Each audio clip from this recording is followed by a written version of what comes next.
So today we're early October and I'm setting up my winter worm breeding. I'm just going to do one tray, and the only reason I do this really is just to make sure, because all my worms are outdoors down here at the holding, and I just want to make sure that should we get a severe winter, even though my outdoor bed survived a -14 last winter, I just want to make sure I've got a stock of worms next spring that should I have any hiccups and lose this flow through bin, for example, to cold, that I do have a backup at home in the garage that I can keep away from the freezing weather. So I'm setting up one bin, and what I'll do is the bins themselves, the area, surface area is about 3 square feet. So what I've sort of researched and found is that you want about 200 worms for breeding per square foot. So I'm going to put 600 worms into the tray, and I'm just going to do the one tray.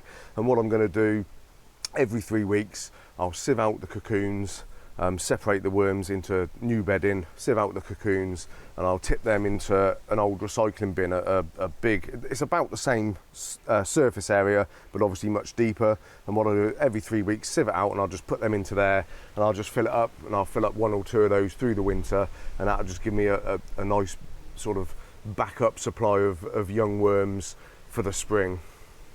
So like I say, I need about 600 worms, just roughly. I'm not going to count each one. So what I'm going to do is I'm going to get 50 worms out into this little tray, and I'm going to weigh them and see how much they weigh, and then I know what weight I need to get roughly 600 worms.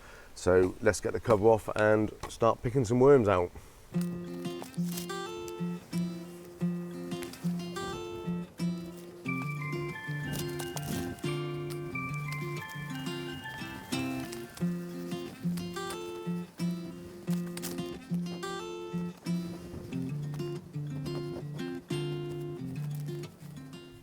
So the bedding that I'm using for my winter worm breeding is just a 50-50 mix of my homemade compost and my year-old leaf mould, which I've got out the back there. Basically what I do is I just run it through this 1/4-inch sieve that fits snugly in the top of this trug, and I'll just sieve it like this, and I'll do exactly the same with my leaf mould over there, and I'm just getting a 50-50 mix, half a trug of each, and this just will make it easier to sieve out the worms when I separate the worms and the cocoons every 3 weeks.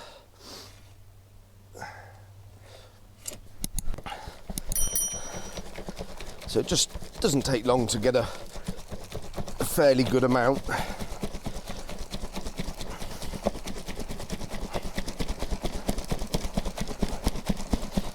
And this just gives me something nice and friable. Not too much big stuff at all in there, and it just makes it easy to sieve to get the cocoons out.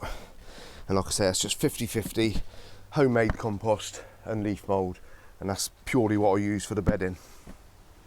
So I finally got approximately 600 worms. It did take a little while because I had fed them some leaves and put some compost over the top on Sunday, so just a couple of days ago, and they'd all gone down to the leaves. They just love leaves, any freshly fallen leaves or old leaf mould, anything like that, they'll always seem to go to that over anything else. So there wasn't that many on the surface. I had to dig down into the leaf litter that I'd put in there, but finally got about 600. They're about just under a gram a piece, it seems, but you obviously get a bit of the compost with them. So like I say, it's roughly around the 600 mark, and all I do is I put some damp newspaper on top, and then they like to come up under that. Helps to keep the moisture in. I have got to slightly dampen this compost and leaf mould down a touch. It's not quite as damp as I'd like, but I'll do that when I take them home. I've given them a bit of a water over just to dampen it off, but I'll add some more to that when I get home. When I get home, I'm also going to make up their feed. So for their feed, I basically use oats is the main ingredient, or if I've got any sort of out-of-date flour or anything like that, that can all be mixed in. But I mainly use just like porridge oats, just oats, not like sugared or sweetened or anything like that, just 100% pure oats. I mix in some rock dust with it. This just gives them the sort of grit that they need to break things down. And I also mix in some eggshell. This is dried and powdered in the blender, so I mix a bit of that with it too. And that's basically what I feed them. Just oats, rock dust and eggshell. I will sometimes mix in a bit of molasses sugar just to make it a bit sweeter, to sort of feed them up and get them breeding well. And through the winter as well, I do put the odd bit of veg on if I've got some sort of boiled veg that is over from dinner, hasn't got gravy or sauces or anything like that on it. I will whiz that up with a little bit of water and give them a bit of a liquid feed as well, just as a treat. They seem to like that.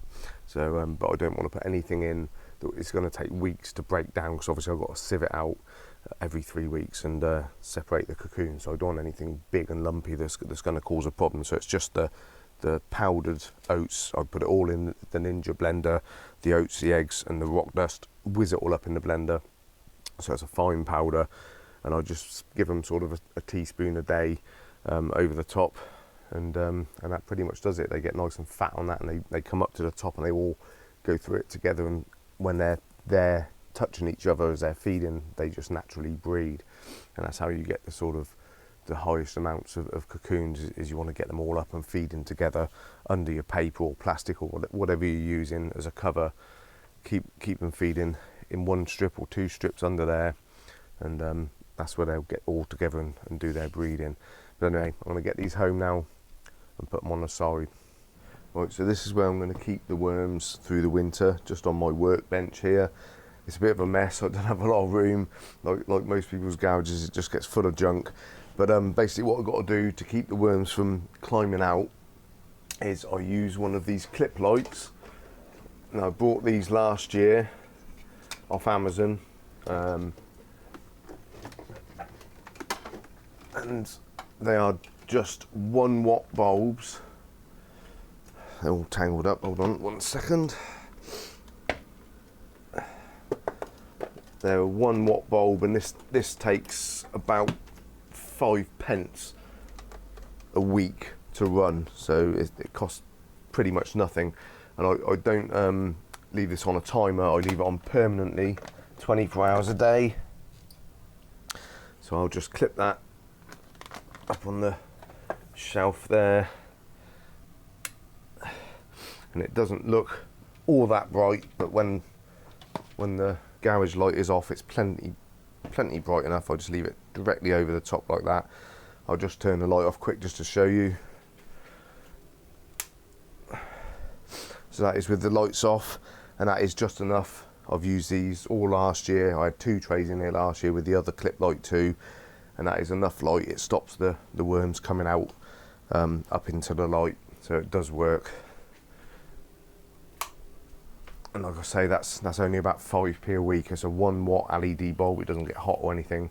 And these little clip lights, I think they're about £6 or £7 off Amazon. Just come with a little inline switch there. Now I do have, my garage tends to stay, even in the coldest weather, it tends to stay sort of 8 to 10 C. Doesn't get much lower than that, but that can still sometimes affect how fast the worms breed. So I do have a heat mat here, which I can slide under it, and I have a thermostat, so I'll put a soil probe into it and keep it at sort of 18 to 20 degrees or something. But one thing you do have to watch if you do that is that it doesn't dry out too quickly, so you will have to put more water on it and just monitor it a bit more really. So all I do to keep the moisture up is I've got a little watering can here, and most days I'll just go over the newspaper on top and just give that a bit more of a soak, because that does tend to wick the water up.